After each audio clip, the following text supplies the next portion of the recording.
자, 남왕국 유다의 히스기야 왕이 병이 들었죠. 그리고 고침을 받았습니다만 히스기야 왕이 병들었다는 소식을 듣고 바벨론 왕 브로닥 발라단이 사신을 보냈습니다. 바벨론 왕 누구라고요? 네, 고대 바벨론어라서 그렇게 이름이 이상합니다. 바벨론 왕 누구라고요? 네, 성도님들께서 방금 전에 고대 바벨론어를 하신 겁니다. 네, 한번 따라서 하실까요? 발라단, 브로닥 발라단. 네, 아버지 이름도 이상하고 아들 이름도 이상합니다. 네. 아무튼 바벨론 왕 브로닥 발라단의 사신이 히스기야 왕궁의 안팎을 와서는 다 살펴보고 갔습니다. 근데 오늘 본문에 의하면 이사야 선지자가 이때 유다의 멸망을 예언을 했다는 거예요. 그럼 이 사건에서 히스기야 왕이 잘못한 것이 무엇입니까? 본문을 아무리 봐도 잘못한 것이 없는 것 같습니다. 뭘 잘못한 것입니까? 우선 히스기야 왕의 잘못은요, 같은 기록이 실린 역대하 32장에 나와 있습니다. 자, 역대하 32장을 한번 보시죠. 구약성경 701페이지입니다.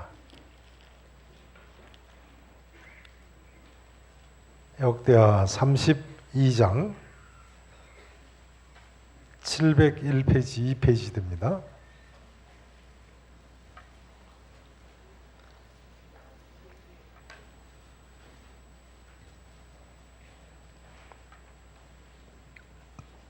자, 역대하 32장은 오늘 몇 차례 더 쳐주셔야 됩니다. 그러니까 접어놓으세요. 덮지 마시고요. 자, 32장 24절 제가 먼저 봉독드립니다. 25절을 같이 읽으시죠. 그때 히스기야가 병들어 죽게 되었으므로, 오늘 같은 사건 기록이죠. 여호와께 기도하며 여호와께서 그에게 대답하시고 또 이적을 보이셨으나, 고쳐주셨어요. 자, 그다음 같이 읽으시죠. 히스기야가 마음이 교만하여 그 받은 은혜를 보답하지 아니하므로 진노가 그와 유다와 예루살렘에 내리게 되었더니, 왜 남왕국 유다의 멸망이 임하게 됐다고요? 히스기야가 마음이 어땠어요? 교만했어요. 그 받은, 하나님께 받은 은혜를 뭐하지 아니하므로요? 보답하지 아니하므로. 그럼 히스기야가 어떤 점에서 마음이 교만하여 그 받은 은혜를 보답하지 아니하였다고 할 수 있는 것입니까? 어떤 점에서요? 히스기야의 취한 행동은요, 세상 정치 외교가에서는 충분히 이해할 수 있는 이야기입니다. 그렇지 않습니까? 남왕국 유다와 바벨론 제국, 이 두 나라 사이에는 당시에 세계 대제국이었던 아수르 제국이 자리 잡고 있는데요, 그 강한 아수르 대제국을 대적하기 위해서는 유다가 바벨론, 그 아수르 넘어 있는 바벨론 나라와 함께 동맹을 맺어야 하는 것이었습니다. 이처럼 반아수르 관계를 같이 나눌 때에 상대 나라 남왕국 유다의 왕이 병이 들어서 죽게 됐다. 그러니 바벨론 제국에서 병문안 사절을 보낸 것이고, 또 남왕국 유다 입장에서는 동맹관계인 바벨론 사신을 환대를 하는 것이 당연한 것 아니겠습니까? 게다가 그 사신이 오는 동안 죽을 병이 벼랑간 나왔으니까 얼마나 극진한 환대를 하겠습니까? 그러나 성경은 이 사실을 이렇게 이야기합니다. 히스기야가 마음이 교만하여 그 받은 은혜를 보답하지 아니하였더라. 그럼 히스기야 왕이 어떤 점에서 마음이 교만했고 그 받은 하나님의 은혜를 보답하지 아니하였다고 할 수 있는 것입니까? 우리가 아는 대로 히스기야는요, 죽을 병이 났고 15년간이나 되는 생명 연장을 받은 사람입니다. 그렇다면 마땅히 하나님의 은혜에 감사하고 만나는 모든 사람들에게 어떻게 해야 되겠어요? 하나님 살아계신 거, 하나님의 은혜 베푸신 내용을 증언을 해야지요. 그러나 성경은 히스기야가 그 받은 은혜를 보답하지 아니했다는 거예요. 오히려 히스기야 왕은 오늘 본문 13절에 보면 뭐라고 나와 있습니까? 자, 역대하 32장은 덮지 마시고 본문 열왕기 하 20장 20장 13절 말씀을 보시도록 하겠습니다. 20장 13절이요. 자, 다시 한번 같이 함께 읽으시죠. 시작. 히스기야가 사자들의 말을 듣고 자기 보물고의 금은과 향품과 보배로운 기름과 그의 군기고와 창고의 모든 것을 다 사자들에게 보였는데 왕궁과 그의 히스기야가 그에게 보이지 아니한 것이 없더라. 자, 다시 한번 보세요. 히스기야가 13절입니다. 사자들의 말을 듣고 누구의 보물고요? 자기 보물고에 금은과 향품과 보배로운 기름과 그 다음 단어가 뭐죠? 그의 군기고와 자기의 군기고와 창고의 모든 것을 다 사자들에게 보여줬어요. 그 다음 히브리어 원문에 보면 또 자기의 왕궁과 이렇게 돼 있어요. 자기의 왕궁과 그 다음 단어가 뭐죠? 그의 나라, 자기 나라 안에 있는 모든 것 중에서 히스기야가 그에게 사신들에게 보이지 아니한 것이 없었더라 이렇게 돼 있어요. 성경 원문에 보면요, 이 13절 한 절에만 히스기야 또는 그 또는 자기라는 표현이 무려 12번이나 나와 있습니다. 그러니까 히스기야 왕이 자기의 모든 금은 보화를 바벨론 사신에게 자기 마음대로 자랑했던 거예요. 또 다시 얘기하자면 이 모든 금은 보화가 히스기야의 것이고 히스기야가 자기 것인 줄로 알고 그처럼 마음껏 자랑을 했던 것입니다. 그러나 여러분, 내게 있는 금은 보화나 내게 있는 모든 소유물이 내 것입니까? 천만에요. 그것 다 하나님이 주신 것이고 다 하나님의 것입니다. 하나님께 감사하고 하나님 영광을 위해서 하나님 원하시는 대로 사용해야지요. 자랑을 하다니요. 이제 저는 이렇게 말씀을 드려야겠습니다. 우리 모두는 말입니다. 영적으로는 히스기야 왕과 같이 하나님의 큰 은혜를 받은 사람들입니다. 틀림없으시죠? 그러니 우리가 이제 자랑할 것이 무엇입니까? 금은 보화가 아닌 것입니다. 내 소유가 아닌 것입니다. 그럼 우리가 무엇을 자랑해야 하는 것입니까? 사도 바울은요, 갈라디아서 6장에서 이렇게 이야기합니다. 내게는 우리 주 예수 그리스도의 십자가 외에 결코 자랑할 것이 없느니라. 그 다음에 이렇게 쓰고 있습니다. 그리스도로 말미암아 세상이 나를 대하여 십자가에 못 박히고 내가 또한 세상을 대하여 그러하니라.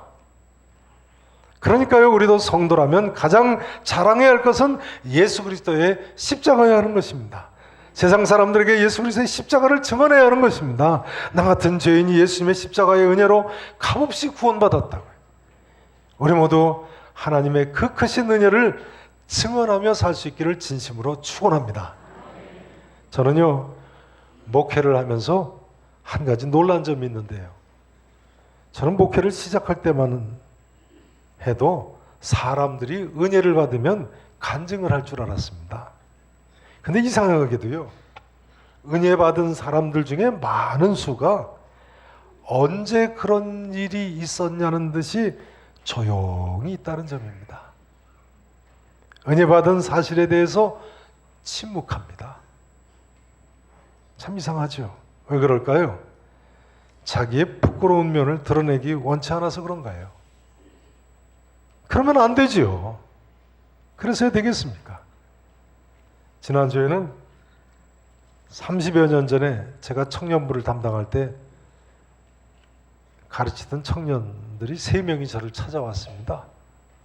그 중에 한 명이 저하고 페이스북을 하는데요.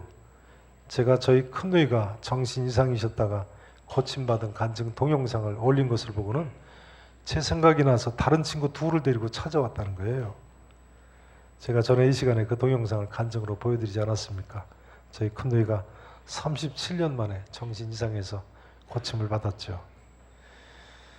근데 그 중에 한 여청년이 저한테 뭐라고 하느냐면요. 뭐 여청년이 아니죠. 이제는 30여 년 전에 저희 가정이 신혼 때 청년들이었으니까요. 이제 50대 중반의 가정주부들이에요. 그런데 그러는 거예요. 오픈하기 어려운 가족사를 간증을 하셨다고요. 오픈하기 어렵긴 뭐가 어렵습니까? 하나님께 기도 응답받고 은혜 받았으면 간증을 나누고 하나님께 영광을 돌려야죠. 한 달란트 받은 사람 왜 주인에게 꾸중을 들었습니까? 아무리 작은 은혜를 받았다고 할지라도 하나님의 은혜는 나누고 간증을 해야 되는 것입니다. 그리고 이제는 예수 그리스도의 십자가의 복음에 합당한 삶을 더 살아야지요. 우리 하나님께서는 어떤 가운데서도 먼저 그의 나라와 그의 의를 구하는 성도들에게 약속하신 대로 모든 것을 더해시 주실 줄로 믿으실 수 있기를 진심으로 축원합니다. 오늘 본문이 보여주는 또 하나의 중요한 진리는요, 역대하 32장 31절에 나와 있습니다. 역대하 32장 덮지 않으셨죠? 한번 보세요. 32장 31절.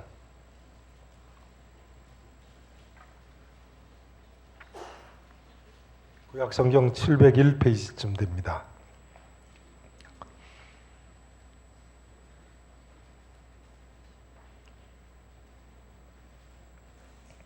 31절 보시면요. 그러나 바벨론 방백들이 히스기야에게 사신을 보내요. 오늘 보는 본문 그 사건이죠. 그 땅에서 나타난 이적을 물을 때에 하나님이 히스기야를 떠나시고 그의 심중에, 히스기야의 심중에 있는 것을 다 알고자 하사 뭐 하셨다고요? 시험하셨더라. 이렇게 돼 있어요. 오늘 본문이 보여주는 또 하나의 중요한 진리는요, 이 모든 것이 하나님의 시험이라는 점입니다. 이 모든 것이 무엇이었다고요? 하나님께서 히스기야 왕에게 치르게 하시는 시험, 테스트였습니다. 성도 여러분 아시죠? 우리 하나님은요, 때때로 자기 자녀들에게 시험을 치르게 하시는 분이세요. 하나님께서는 아브라함에게 모리아산에서 독자 이삭을 바치라고 하셨는데 창세기 22장 1절에 보면 그것이 하나님의 시험이었다고 나와 있습니다. 테스트. 이를테면 아브라함은 이 테스트를 잘 치른 사람입니다. 만점을 받은 사람입니다. 그러나 자기 조상 아브라함에 비해서 오늘의 주인공 히스기야 왕은 하나님의 시험에 이를테면 낙제를 했습니다. 아무튼 하나님께서 이처럼 우리에게 시험을 치실 때가 있어요. 우리의 믿음을 테스트하실 때죠. 출애굽기 16장 4절에 보면요, 광야에서 만나를 주실 때 하루치씩만 주신 것도 하나님께서 이스라엘 자손들을 시험하신 것이라고 나와 있어요. 안식일 전에는 이틀을 주셨어요. 안식일 쉬나 쉬지 않나 보시려고 테스트하셨어요. 자, 신명기 8장 16절 한번 보시죠. 신명기 8장 16절. 구약성경 275페이지입니다.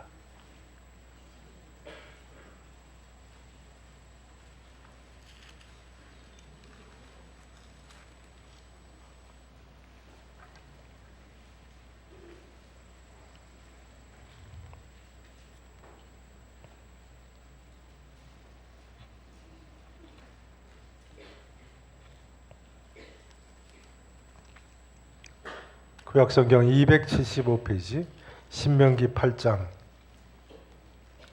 16절 말씀이요. 자, 보세요. 내 조상들도 알지 못하던, 자, 다 찾으시고 읽겠습니다. 275페이지 신명기 8장 16절입니다. 8장 16절이요. 보세요. 내 조상들도 알지 못하던 만나를 광야에서 내게 먹이셨나니 이는 다 너를 어떻게 하시고요? 낮추시며 너를 뭐 하시려고요? 시험하사 테스트하셨어요. 마침내 내게 뭘 주려 하심이었다고요? 복을 주려 하심이었느니라. 그러니까요, 여러분 앞으로 어려운 일이 있으시면 어떻게 생각하셔야 되겠어요? 하나님께서 나를 시험 치시려고 하시는구나, 그렇게 생각하시기 바랍니다. 마침내 뭘 주시려고 통곡해 하시는 거예요? 복을 주시려고요. 출애굽기 20장 20절에 보면요, 하나님께서 시내산에서 강림하신 것도 이스라엘 자손들을 하나님께서 시험하신 것이라고 나와 있습니다. 신명기 8장 2절에 보면요, 이스라엘 자손들로 하여금 40년 동안 광야의 길을 걷게 하신 것도 시험하신 것이라고, 테스트하신 것이라고 나와 있어요. 사사기 2장 22절, 3장 1절, 3장 4절 같은 데 보면요, 하나님께서 가나안 땅에 가나안 7족속 이방 족속들을 남겨두신 것도 이스라엘 자손들을 시험, 테스트하려고 하신 것이라는 거예요. 그러니까 하나님께서는 우리를 종종 시험치기를 원하시는 분이시고, 우리가 또한 이 하나님의 시험에 합격하기를 원하시는 것입니다. 우리가 이 하나님의 시험에 어떻게든 합격을 해야 되는 거예요. 성도 여러분, 어떻게 생각하십니까? 그러고 보니까요, 요즘 국가적으로 경제적으로 어려운 것도 사실은 다 하나님 앞에서 우리가 치르는 시험일 수 있는 것입니다. 또한 우리 가정에 어려움이 있다 하실지라도요, 하나님께서 시험하시는구나 이렇게 생각하셔야죠. 아브라함의 가정처럼 말이죠. 그러면 틀림이 없습니다. 혹시 이렇게 반문하실 분이 계신지 모르겠습니다. 그렇다면 야고보서 1장 13절의 말씀, 하나님은 친히 아무도 시험하지 아니하시느니라 하는 말씀은 무슨 뜻인지. 야고보서 1장 13절 말씀이죠. 하나님은 친히 아무도 시험하지 아니하시느니라 하셨는데, 그 말씀은 그럼 무슨 뜻입니까? 이 야고보서 1장 13절의 말씀은요, 시험 친다, 테스트한다는 시험이 아니고요, 유혹한다 할 때의 시험이라는 단어입니다. 헬라어로 다른 단어예요. 그러니까 하나님께서는 아무도 유혹하지 아니하시고, 하나님께서는 또한 아무도 시험에 들게 하지 아니하신다는 그런 뜻인 거예요. 하나님께서 테스트하지 아니하신다는 뜻이 아니에요. 아무튼 하나님께서는요, 우리를 테스트로서의 시험을 치시는 분이시고, 우리 모두는 하나님의 시험에 합격하는 사람들이 되어야 되겠어요. 이런 이야기가 있습니다. 잘 들어보세요. 이런 이야기가 있어요. 하나님께서는요, 멀리 계신 것 같을 때가 사실은 시험을 치는 기간이다. 마치 시험 치는 학생들에게 말이죠, 부모님이 멀리 계셔야만 하듯이, 선생님이나 친구들이 멀리 있어야만 하듯이, 교과서나 참고서가 멀리 있어야만 하듯이 말이죠.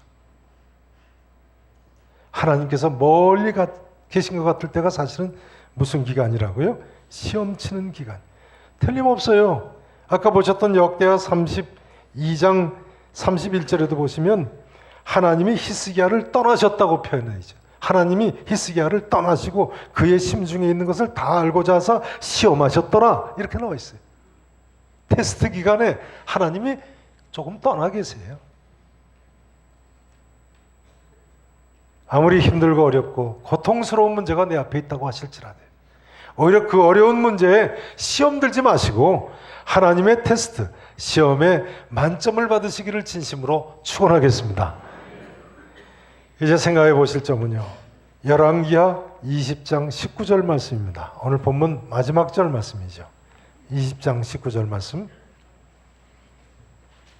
자, 같이 한 목소리로 읽어보시겠습니다. 20장 19절 말씀 다 같이 함께 읽으십니다. 히스기야가 이사야에게 이르되 당신이 전한 바 여호와의 말씀이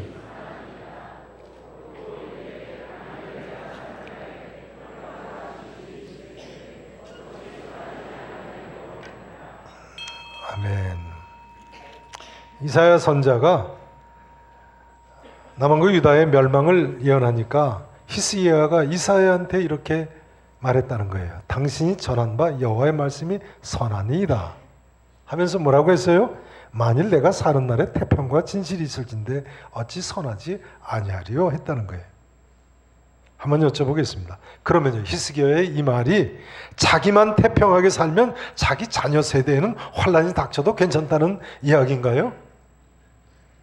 그런 이야기는 아니겠지요. 그럼 이 말이 무슨 말입니까? 이 말씀은요, 그 답이 역대하 32장 26절에 나와 있습니다. 역대하 32장 아직 덮지 않으셨죠? 다시 한번 보세요. 32장 26절 말씀.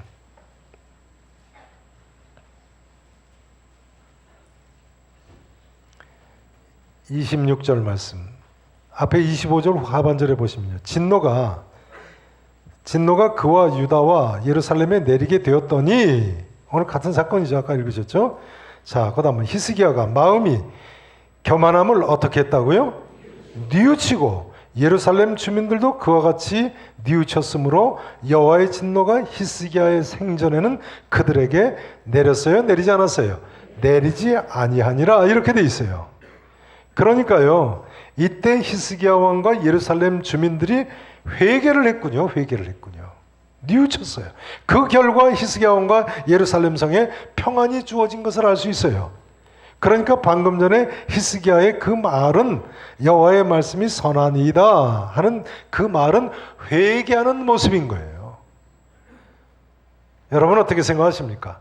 요즘 우리나라가 정말 어려운 가운데 있는데요. 우리 모두가 지금이라도 이처럼 회개하기만 하면 될 줄로 믿습니다.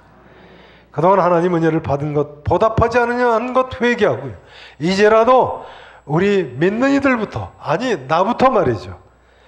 우리 교회부터 하나님 앞에서 겸손히 히스기야 왕처럼 예루살렘 성 주민들처럼 우리의 교만을 뉘우치면 될 줄로 믿습니다. 전에 결혼 주례를 한 부부를 그 주례 전에 만나서 식사를 하면서 물어봤습니다. 두 분이 어떻게 만났느냐고요. 그랬더니 우리 교회 청년부에서 만났다고 그래요. 그래서 언제부터 청년부에 나왔느냐고 하니까 신랑이 뭐라고 하느냐면요, 교회 등록을 안 하고 다니다가 교회 계단에서 굴러가지고, 어디서 굴렀다고요?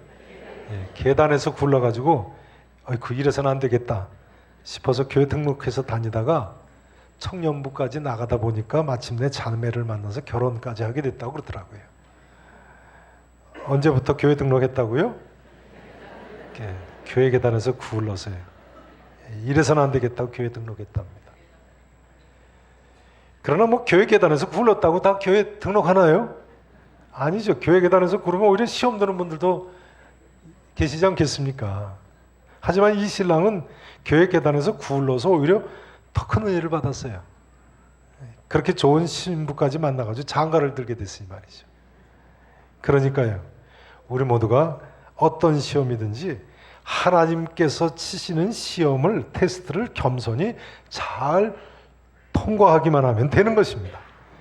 그러면 내가 받은 하나님의 은혜에 보답할 수 있게 되고, 아브라함처럼 하나님을 기쁘시게 해드릴 수 있고, 더 나아가서 또 다른 새로운 큰 은혜를 받게 될 줄로 믿으시기를 바랍니다.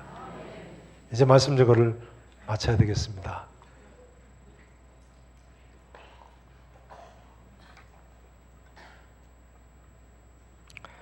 히스기야 왕은 사실은 도저히 자기 힘으로는 감당할 수 없는 엄청난 난세를 만났던 인물입니다. 난세를 만났던 인물이에요. 그렇지 않습니까? 세계 대제국 아수르가 쳐들어오는 시대를 산 사람인데, 게다가 신흥 바벨론 제국이 점차 다가오고 있던 때인데요. 뿐만 아니라 자기 몸에는 벼랑한 죽을 병이 걸렸는데요. 어떻게 보면 요즘 북한에게 핵으로 위협받고 미사일로 위협받고, 이 시대의 세계 대제국인 중국에게 사드 문제로 협박받고, 우리 개인적으로는 암 같은 심각한 질병으로 위협받고, 세월호 같은 엄청난 사건 사고로 위험에 노출되어 있는, 그야말로 난세를 만나고 고난이 겹치는 히스기야와 같은 우리의 모습인 것 같습니다. 그러나 히스기야는 그동안 살펴보신 대로요, 자신의 죄를 깨닫고 회개하고 하나님께 통곡하며 기도해서 마침내 모든 문제의 해결을 본 신앙의 귀감이 된 인물입니다. 바라기는 우리 계산교회에서도 세상이 아무리 고난이 많고 난세와 같다고 할지라도 이런 신앙의 귀감이 되는 하나님의 사람들이, 믿음의 사람들이 많이 나올 수 있기를 우리 구주 예수 그리스도 이름으로 간절히 축원하겠습니다.